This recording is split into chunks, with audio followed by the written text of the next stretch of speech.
Alright gang, welcome to Reiser's Treasure Hunting Emporium's John Barry, Philadelphia walking tour. Now, John Barry was born in Wexford County in Ireland in 1745. His younger years were spent at sea, where he developed a maritime career, where he started out as a cabin boy and eventually worked his way up to being a sea captain. And he eventually settled in Philadelphia, Pennsylvania, a decade prior to the Revolutionary War. Barry volunteered to fight for his new homeland, and during that war, he captured the first enemy warship, served alongside Washington's army at the Battle of Trent, helped supply the troops at Valley Forge, and fought the last battle of the American Revolution. After the war, Barry resumed his career on the sea, where he helped open trade with China. However, his civilian captain duties were interrupted when, in 1794, President George Washington named Barry as the first commissioned officer in the then new United States Navy. Barry remained the head of the United States Navy until his death in 1803. So join us on our walking tour of historic Philadelphia while we visit some of the notable places to the life and times of John Barry.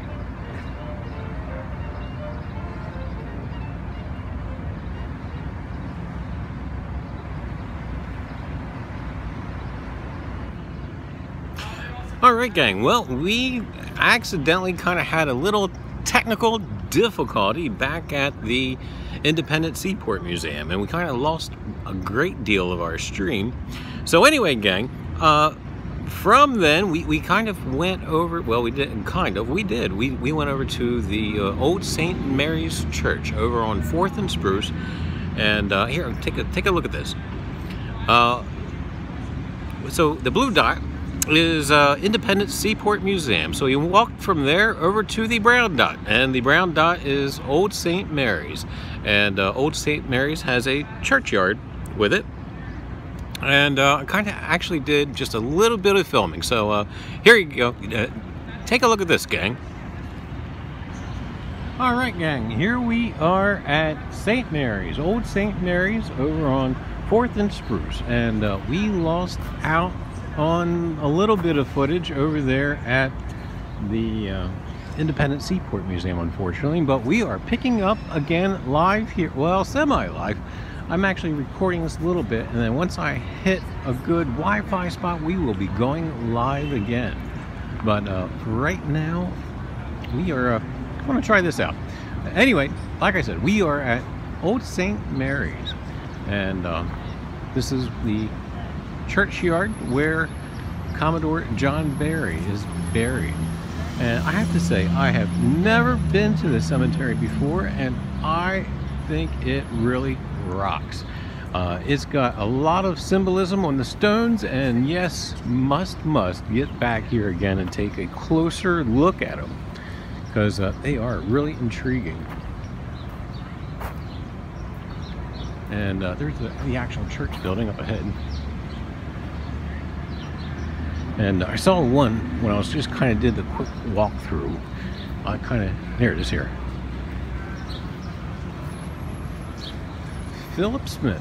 Boy, is that a neat symbol or what?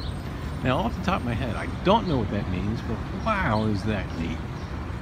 But yeah, we'll have to look it up when I get on home. But anyway, gang, we are slowly making our way up to Commodore John Barry.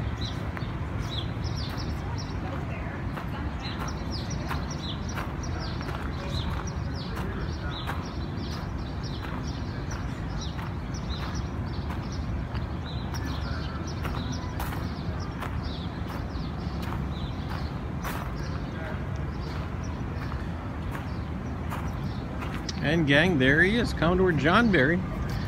He died in 1803. He was not very old. I believe he was in his mid to late 50s. And he actually was a lifelong sufferer of asthma. And Dr. Benjamin Rush was actually his doctor, you know, very well-known guy of Philadelphia back in the day. And unfortunately, yeah, he died with complications resulting from asthma. Barry was a very tall guy. He was 6'5", and in the times of the colonial era, when the average height was 5'5", he stood out.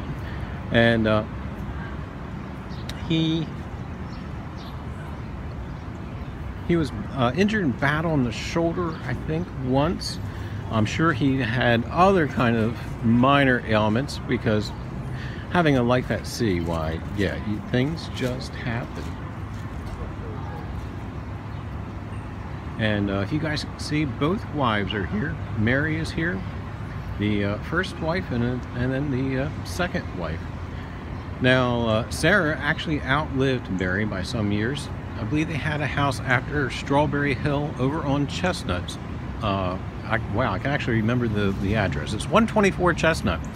And that house Sarah actually preferred, because it was in town. It was amongst people. It wasn't isolated like Strawberry Hill was. And when Barry went to sea, when he actually went to China, she actually preferred that house. So, because he was amongst people, he was away for a year and a half, and she was again being social. So, yeah, she much preferred the house at Chestnut. But anyway, gang, because yeah, it was tough being a wife of a sea captain with the extended absences. But I believe too, John Barry actually succumbed to yellow fever during the yellow fever epidemics of the area. He also suffered from gout. Wow, this is actually like his doctor's chart. We're just going on with whatever disease he may have had or documented. The gout was a major issue that was treated by Dr. Rush quite a bit.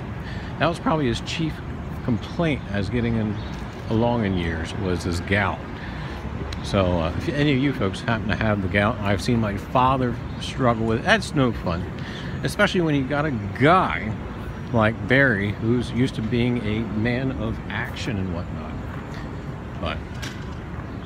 But he was the head of the United States Navy until his death in 1803, and so we just kind of did the full circle. We kind of did this walking tour of John Barry's life.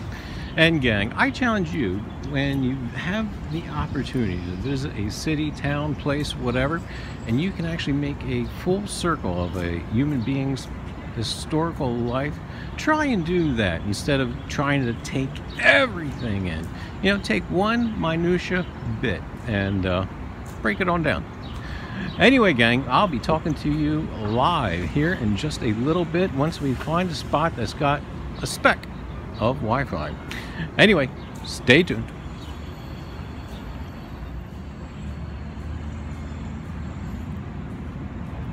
All right, gang. Well, I hope you enjoyed that walking tour, well, at least in regards to the life and times of John Barry around Philadelphia. And thanks so much for tuning in, coming along, and bearing with all of our technical difficulties. And I don't know if this is something that you guys would like to see in the future. Hopefully, why things will be better as far as technology. Seems Rosie's had something to say after all today. But yeah, we'll still work on it and get some different things kind of worked out. But anyway, gang, I just want to say thank you so much for coming along.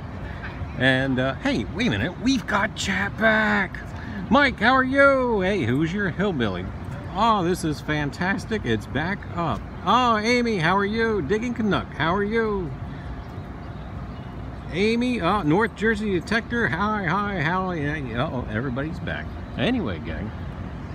But again, I just want to thank everybody for tuning in. And as always, there should be more. And gang, don't forget, tonight we've got M.A. Lyman 24. Hey, don't forget, tonight is the night, the benefit wrap-up.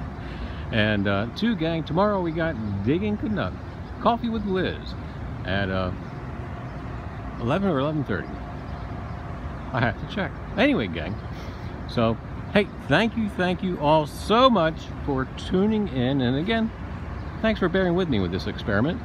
I do believe I'm going to try and work on a little bit more.